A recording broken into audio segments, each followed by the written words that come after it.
Hey guys, okay, I hope this is not going to take too long, but I am in between sessions. I am at a conference, you guys can see here, Inbound conference in Boston. It is stunningly beautiful today. I wanted to show you guys. I'm right in front of the hotel for my next session, like sitting in like a little park with flowers, and you're going to hear cars and horns and people, but roll with me here. Alright, we're back. It's kind of spotty. Hope you guys will stay on board. I did this amazing study this morning on Matthew 25, and it was impromptu, it was spontaneous. Like, I didn't plan on jumping into it. I woke up this morning doing my typical morning routine. I woke up, I had some hot tea. I know that sounds like really dorky and weird, but I had some hot tea because it just wakes me up. I don't like coffee. I opened the windows of my hotel room to see the land, and what I saw was like the top of the next building, so it was very industrial, but it still was very refreshing because I slept in a hotel bed, spent quality time with friends, and I'm here this weekend completely being a sponge because I am on a quest to be better. Hey babe, hello! My husband just joined on. Hello, Nicholas Mendenhall. So today, as I was going through my typical routine, I was starting my Bible study, opened it up, I journaled my little heart out in my brand new journal. It's a fresh journal, but I then created the day's Live Slow Bible Study. I lead free online Bible studies every single day, so if you guys are not a part of that, you can be. It's completely free. Just get on my email list. You'll get a Bible study every single morning. Anyways, today I was studying Matthew chapter 25 about the gifts of our talents, and I thought, oh, this is really exciting to me and perfect because I'm sitting here at a conference specifically for marketing and sales, specifically for me, who is an aspiring successful entrepreneur. I say aspiring successful, like I'm an entrepreneur who's just trying to fulfill her purpose and dream and developing this brand and this company around Love Fast, Live Slow, and doing it through the branch that I fell in love with, health and fitness. So I lead these coaches, I have this team, but overall my husband and our hearts are to teach others to have a peaceful, calm, a lifestyle that is going to be pointing people to God.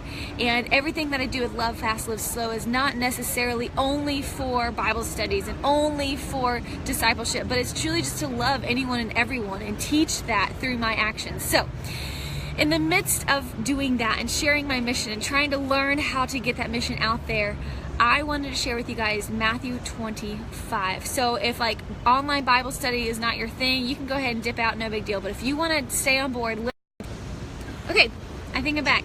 So listen to me for the next 10 minutes. And I know I just lost a lot of you. I'm just going to hope and pray that people will come back or you'll listen to the recording because this is important stuff. It's about the parable of the bag of gold. This is applicable. I know talking about like parables, what's a parable? And it's basically just stories that, you know, the authors of the Bible talked about. So a parable is a story, an example, an analogy. And so we're going to talk about how to invest your time and talents and what that means. And that's what I'm trying to do here at this conference. I'm trying to be a sponge and to learn so I can come back to my customers, my coaches, you guys, and just offer anything I could do possible to fulfill the mission I have to help others love fast and live slow. Okay, so here we go. There was these three servants. All right, this is a story. This is a story, so engage with me here. There were three servants. One servant, the master of these three servants, said, okay, I'm going to give you guys these bags of gold. Okay, so the master gave the one servant 5 bags of gold. He gave the second servant 2 bags of gold. He gave the last servant 1 bag of gold. And he said, I will be back. Do something with this. I will be back.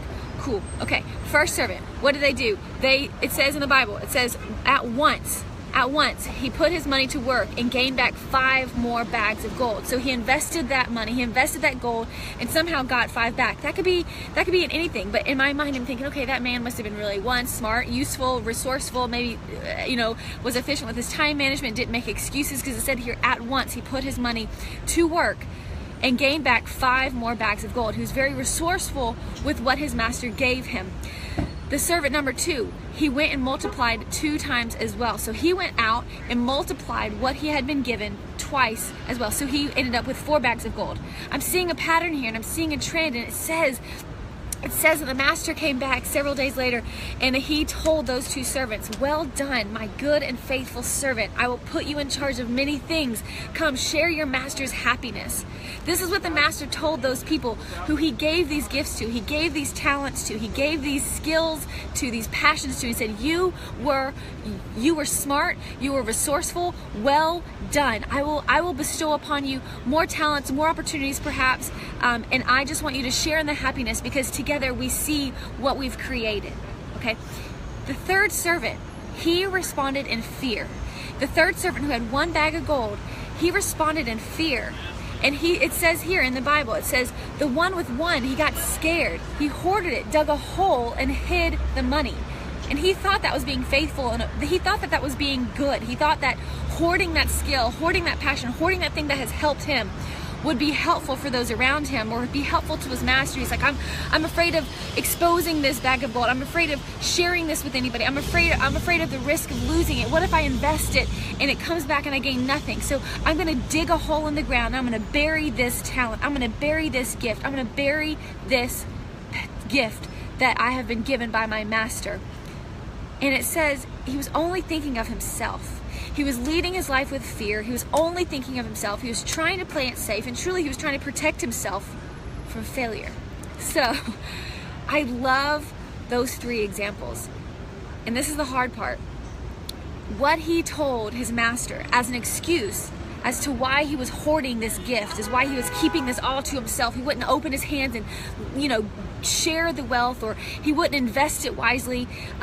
It says here, "Master, I know that you're a hard man, harvesting where the sun is hot and gathering where you have not scattered seed. So I was afraid and went out and hid your gold in the ground. See, here is what belongs to you." So the third servant thought, here's what belongs to you. You gave me one talent, and I give you one talent back. I helped no one, I served no one, I talked to no one, I did nothing but sit in my little bubble behind my little safety net and comfort zone. But here's what you've given me. And the master said, "You lazy servant." That is intense, right? "You lazy servant. You should have at least put my money," he said, "put my money into deposit with bankers, so that you would, as I return, would at least create interest." This is really cool how, like, Bible, the analogy and parable here is talking about, like, creating interest and being wise with your money and your resources and skills and talents. But it says here that he took the bags from that one servant and he gave it to the others who were using their gifts wisely. So whoever has much will be given more. They will have an abundance. Whoever does not have, they will have it taken from them. So I'm sitting here thinking, okay, this parable is going to be a story. It's an analogy of what we can learn about the talents and time that we have. I am a mom of two. You guys can see I'm pregnant with baby number 3. I coach and mentor women all the time who are launching into online businesses. I'm very passionate about that. I invest heavily into learning higher skills and marketing and sales and brainstorming and team building, blah, blah, blah. But at the end of the day, I wanted to share this with my life group, and I decided, okay, Laura, I'm going to excuse me, open this up to anyone who it could fall in their ears, and perhaps it would be a good investment in you to just tell you and remind you that God has given you talents and gifts and passions and some kind of purpose inside of your heart. And if you don't know what gifts or skills or hobbies or things or interests that you have, you are way too clouded, girlfriend. There is way too much stuff going on over the lens of your eyes. We are not even clear enough about who you are, what you're here for. And I just want you to say, first and foremost, get yourself straight. Get your crap figured out so you can listen to God, so you can figure out who you are, why you're on this earth, and pursue that. Secondly, those gifts and talents and passions that you have were not given to you by accident, and we must be good investors of those talents and skills. You should not hoard and hide under a rock, dig a hole in the ground, and hide that gift and talent for no one in the world to benefit from. Somebody who has a gift, whether it be to be a teacher in nursing, a leader, a writer, somebody who I'm as a business builder, like if you guys are a business owner, if you're launching something new and exciting, I'm talking to you, because yes, it's scary, but these 3 servants right here, they did something with the talents that God gave them. They did, hypothetically, because it was a parable, they did something with the talents and time that they were given. The first guy, he came back with 5 more bags of gold. The second guy, he came back with 2 more bags. The last guy, he operated in fear, only thinking of himself. So the consequences of these two types of attitudes, one who is willing to take risk and be bold and invest in other people or invest their talents into something that would be profitable for their family or for their overall mission. I just think that it says radically right here that God wants us to use our time into talents, one, to fulfill the purpose that He has set before us, and two, to point things to God. Like, God rewards faithfulness, so we must be faithful with what God has given us. I love that study this morning in my devotion. Took a lot of notes. There's a lot of other scripture that I dove into, but I'm going to leave it at that. I just felt like my life group needed to hear that. I felt like my coaching team needed to hear that. I feel like maybe some of you needed to hear that. And truly, it's because that's what I needed to hear this morning.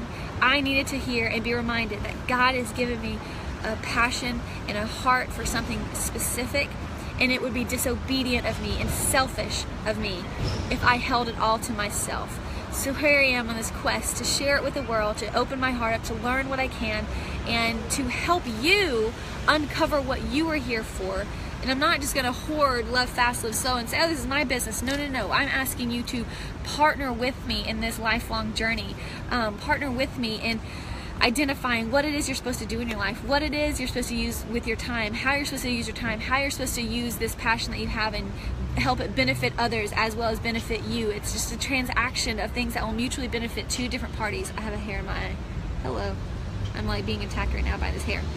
So, let that fall on your ears. Take it or leave it. Love you guys to pieces. I'm going to go jump back into my sessions. This next session is about being a positive influence to the world and specifically to the industry that I'm working in. And perhaps what I'm doing is unique in a corporate environment like this, being, focused on God and ministry based. But quick, shameless plug.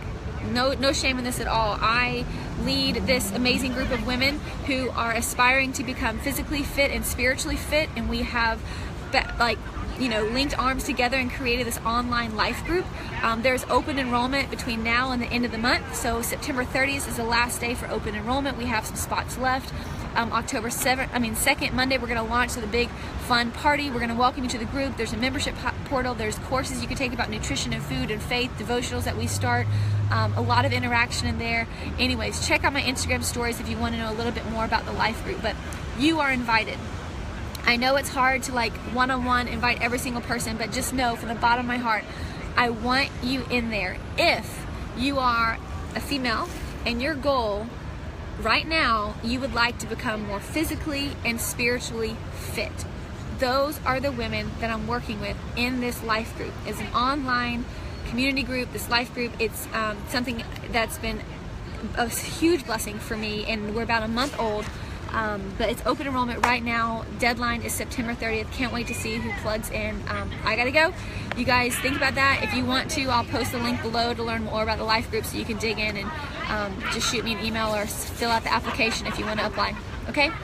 Anyways, I'm gonna go eat my apple, go to another session, and just hope that what I said was helpful for you and a good reminder for me to use the talents and gifts and time that we have to fulfill the purpose God has given us, and not hoard it, not be selfish, and not operate in fear, because God has a huge purpose for each and every one of you. He does. He absolutely does. Believe it. Okay?